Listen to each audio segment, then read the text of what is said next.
Hello everyone, welcome to English session.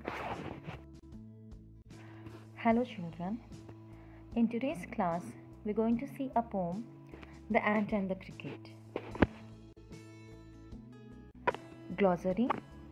So I want you all to read out these words loudly along with the meaning.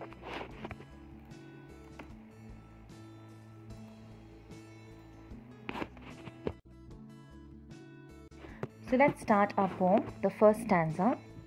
A silly young cricket, accustomed to sing through the warm, sunny months of gay summer and spring, began to complain when he found that at home his cupboard was empty and winter was come. Not a crumb to be found on the snow-covered ground, not a flower could he see, not a leaf on a tree. Oh, what will become, says the cricket, of me? So in this stanza, we have learned there was a cricket.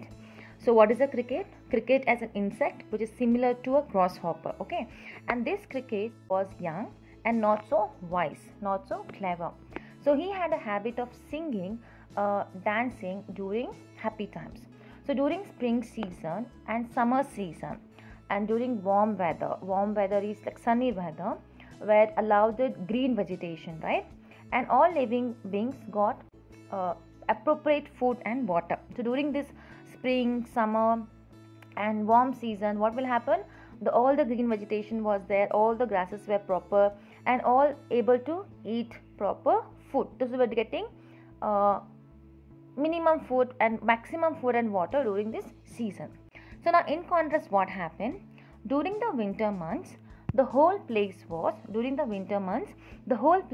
covered with the snow, and there were no plants, leaves or flowers in sight. So here cricket could not find a tree, a plant or leaf, anything. And therefore animals found it hard to find food at such time. So animals were not able to get the food because everything was covered by the snow. And the cricket, which enjoyed during the active warm months, okay, he failed to store the food for the future. And when he went to his home, he opened the cupboard and he found it is empty, and there was not a small piece of food to be found in the cupboard because he had not saved any food during the good season. And winter had started, and now only the cricket realized that he had not stored, or he had not saved, or he had not kept anything food in his cupboard. And he wondered, he was upset, he felt sad that what will happen to him because he did not have any food for eating purpose. Second stanza.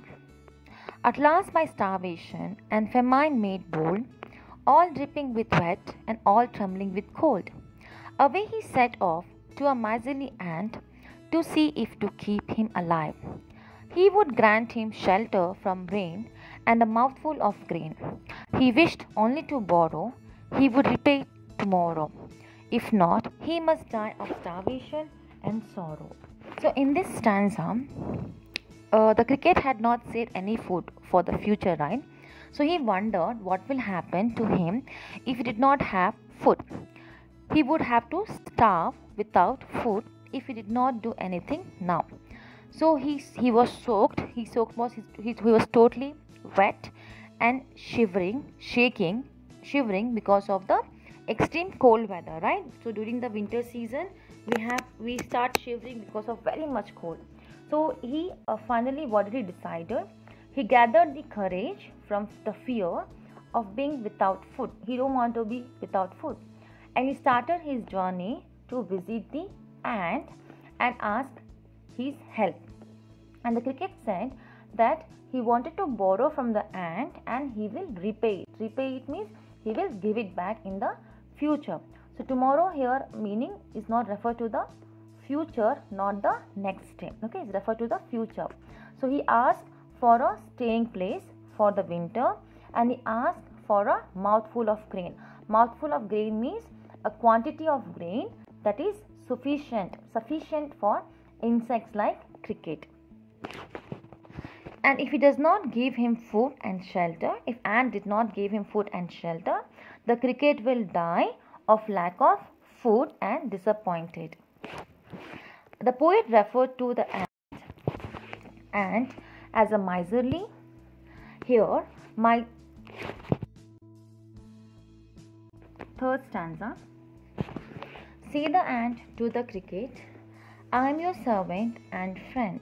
But we ants never borrow, we ants never lend. But tell me, dear cricket, did you lay nothing by when the weather was warm? Quoth the cricket, not I. My heart was so light that I sang day and night, for all nature looked gay. You sang, sir, you say?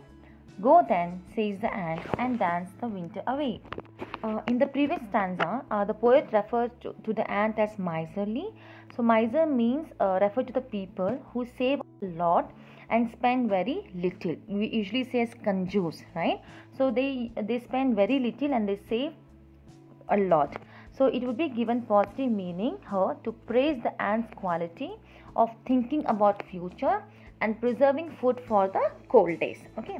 So, in this stanza, we have learned the cricket went to the ant and asked for help, and the ant said the ant said that I am your servant and I am your friend. But the ant also said that they don't have a habit of borrowing or they don't have a habit of lending anything to anyone. And further, the ant asked the cricket what he was doing, what he had been doing when the weather was warm enough for him and to work hard and save food, right? So what he was doing during the summer season, spring season, and when the weather was very good, he was enjoying. So I asked him that what you were doing when the season was good, and the cricket replied that he was very happy when nature looked good and bright. And he also said that he sang all day and night because of happiness. And the ant replied, oh, really? Then now what you have to do? He had been singing during the summer. You were singing during the summer. Now please go and dance till the winter ends. So enjoy this season also. And you start singing and you start dancing till the winter ends. The last stanza. Thus ending, he hastily lifted the wicket, and out of the door turned the poor little cricket. Folk call this a fable, I will warrant it true. Some crickets have 4 legs, some have 2. So if we had a valid reason for not saving for future, others may show pity on us and help us out of difficult situation. But if we enjoy happily instead of working hard, nobody will come and forward to help us, right? The summer and the winter may also refer to the young and the old age. So here the summer and the winter is nothing but the young and the old men. If you work hard during our young years, when we are young, and save wisely, then we can live happily during the old age without asking help from anyone. Okay. And here the ant refused to help the cricket, and he quickly closed the small opening in the door and shut the cricket out of his house. And the poor cricket had no other choice but to leave the place. So in this stanza, the poet says, people think this story is a fable. Fable is again its meaning called as an imaginary story. But the poet feels that it could have even really happened. The moral of the story is very true, and it can happen actually in real life also.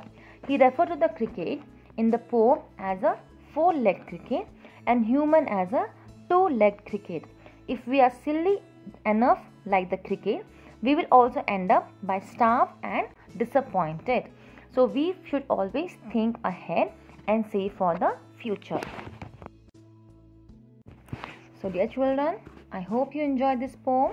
So this poem says, during your good time, during the season when it is good, during your young time, we have to work wisely. We have to save for our future, so that in future we shouldn't ask anyone's help. So you have to save for the future. So you should not waste anything. You should think wisely before you do something. So we have to be like a ant, not like a cricket. So I hope you enjoyed this class. Thank you and see you in next class.